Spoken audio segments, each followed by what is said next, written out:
Mon métier, il intrigue énormément les gens, ouais. Il fait pas peur, il déroute. Bonjour MyCity. Donc je suis Aurélie Viard, je suis mariée, je n'ai pas d'enfant.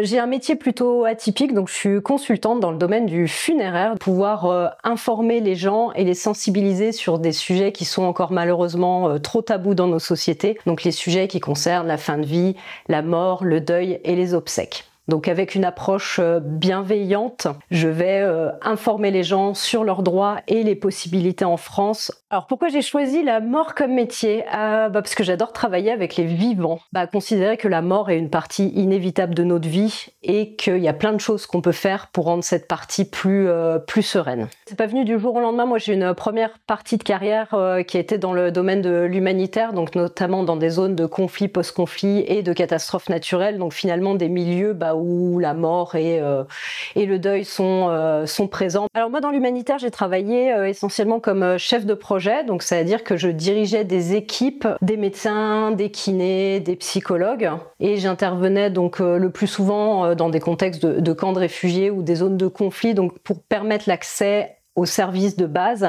aux personnes les plus vulnérables. Donc j'ai travaillé dans une douzaine de pays sur 3 continents différents. J'ai travaillé notamment à la frontière syrienne, donc dans les camps de réfugiés en Jordanie. Donc pour les réfugiés syriens qui arrivaient depuis la Syrie en Jordanie. J'ai également travaillé pour la réponse d'urgence au tremblement de terre au Népal. Donc là, je travaillais à l'époque pour Handicap International, donc avec les personnes qui avaient été gravement blessées lors du tremblement de terre.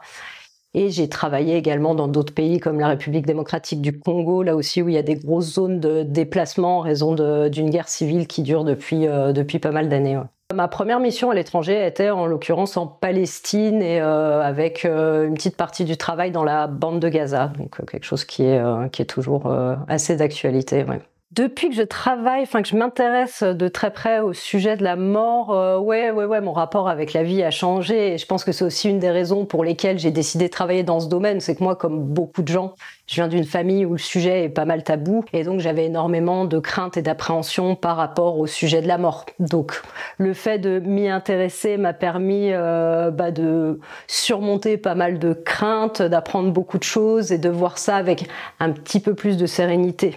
Je pourrais pas dire par contre que je n'ai plus peur du tout de la mort, mais en tout cas ma manière, je pense, de vivre a changé parce que je me rends compte finalement de la brièveté de la vie qu'on a sur cette terre. Ouais.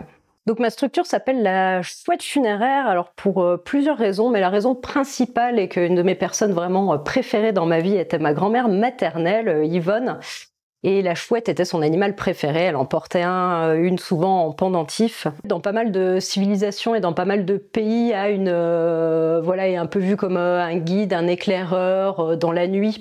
Et du coup, je trouvais ça pas mal approprié avec le domaine du funéraire, qui est quand même un domaine en France assez obscur. Mon métier, il intrigue énormément les gens, ouais. Je pense pas qu'il fasse... il fait pas peur, il déroute. Il déroute des personnes. Il y a des personnes qui me demandent ce que je fais. Ils vont pas forcément poser beaucoup plus de questions, mais c'est très rare. En général, les gens sont très intéressés, très curieux. Et au final, je sais que quand je vais dire ce que je fais à quelqu'un, la personne va avoir finalement envie de parler du sujet, va avoir 1000 questions, 1000 expériences en fait à me partager. Donc ça montre aussi l'intérêt de travailler dans ce domaine, c'est qu'en fait il y a un vrai besoin des gens de pouvoir parler de ces sujets de manière assez libérée. L'idée de travailler avec des collégiens déjà est venue de l'initiative d'un professeur d'histoire géo de la ville de Calais qui m'a contactée avec cette idée qui paraissait un peu folle de mener des cours d'éducation à la mortalité dans son collège. Et on a réfléchi tous les deux, en fait on s'est dit nous on aurait vraiment aimé avoir ce type de cours quand on était enfant. Parce qu'en fait c'est, comme je disais, un sujet qui est tabou et qui touche aussi finalement les enfants. Les enfants connaissent des deuils très jeunes. Moi, j'ai été touchée par des deuils assez proches quand j'étais très très jeune.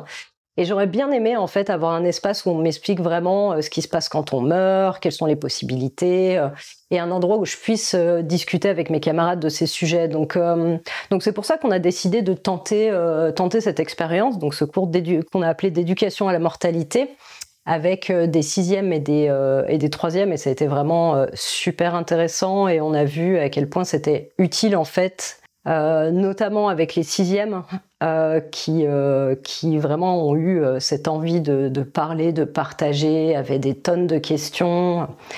Chez les troisièmes, on sentait déjà le poids des tabous qui étaient déjà là. Donc les discussions ont été un tout petit peu moins fluides, même s'il y avait beaucoup d'intérêt. Mais ça a été un tout petit peu différent quand même, ouais. On voyait une nette différence de genre, en fait, où les filles étaient très volontaires, avaient vraiment envie de partager. Et chez les garçons, il y avait un peu ce truc de non, je parle pas de choses intimes devant les autres, je dois être dur, je dois... Donc ce truc un peu de masculinité, je pense, qui touchait les adolescents hommes. Les apéros mortels, c'est des super moments. Alors le concept est vraiment super simple, hein. C'est des apéros où on parle de la mort. Donc c'est extrêmement simple comme concept, mais en gros pour expliquer un peu mieux. Donc c'est des événements qui existent maintenant un petit peu partout en France, et c'est des inconnus qui vont des gens qui se connaissent pas forcément, en tout cas qui vont se retrouver. Donc moi j'organise ça en Saône-et-Loire, notamment dans des tiers-lieux et des cafés associatifs. Et en gros moi je prends le rôle vraiment de modératrice pour faire un petit tour de table, expliquer quelques règles de respect, de bienveillance entre les participantes. Et après, en fait, les gens, naturellement, vont partager leurs expériences, partager leurs craintes, leurs questionnements. Et il peut y avoir des moments extrêmement émouvants, hein. Moi, j'ai pleuré plusieurs fois en apéro mortel, mais j'ai surtout beaucoup rigolé. C'est des endroits, en fait, où il y a des liens super beaux qui vont se créer entre mortels, du coup. Et vraiment des expériences assez authentiques. Et en fait, on trouve peu dans la vraie vie des endroits où on va pouvoir parler de manière aussi... authentique avec des inconnus et créer des liens intergénérationnels, des liens entre personnes qui à la base n'avaient pas grand-chose en commun finalement. Alors un moment particulièrement émouvant, c'était un de mes premiers apéros mortels que j'organisais à Grenoble, et une femme de mon âge, on a vapoté un peu avant d'entrer dans le café, avant l'heure de l'apéro, on a blagué ensemble, je la connaissais pas, et du coup on s'est installé, on a fait un tour de table, et très très vite elle a dit qu'elle était là parce que son fils de 15 ans s'était suicidé il y a quelques mois et qu'elle savait pas à qui en parler, et qu'on lui avait dit si ça fait quelques mois faut tourner la page, et voilà. Et donc elle est venue déposer ça, et en fait c'est un moment extrêmement fort, et il y a eu une bienveillance qui s'est créée dans ce petit groupe d'inconnus qui a été absolument magnifique. Donc vraiment un très très beau moment, et j'ai appris très récemment que cette personne est en cours de formation pour animer des apéros mortels. Elle a vu l'utilité, elle a complètement vu l'utilité de ce type d'espace sans jugement, et c'est pas non plus un espace thérapeutique. Moi je ne suis pas thérapeute, je ne me pose pas comme thérapeute, c'est juste j'ouvre un espace et je donne cette possibilité aux gens de venir discuter, de venir échanger. La vie après la mort, moi j'y pense pas du tout en fait. Moi ce qui m'intéresse c'est vraiment tout ce qu'il y a avant la mort. Personnellement je suis athée, donc j'ai assez peu de croyances sur l'après, mais ce serait une excellente surprise qu'il y ait quelque chose derrière. Ouais, je serais très contente. Six Feet Under est un de mes gros coups de cœur, bien avant que je m'intéresse aux funéraires et à ce domaine-là. Alors peut-être que, pareil, peut-être c'était une petite graine à l'époque. J'ai vu la série quand elle est sortie, donc ça date. J'étais jeune adulte, je crois, à l'époque.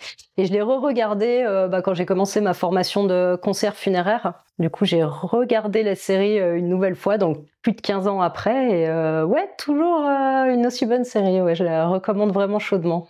Vous êtes plutôt team nounou, team micro-crèche ou team mam? Alors, je ne sais pas ce qu'est une ou un mam, à vrai dire. Vu que je n'ai pas d'enfant, je suis pas la mieux placée. Moi, si j'avais eu des enfants, je pense que j'aurais été team micro-crèche, a priori. Parce que du coup, j'aimerais bien que mes enfants soient au contact d'autres enfants, avec d'autres personnalités, apprennent à vivre dès le plus jeune âge en communauté, respecter les autres.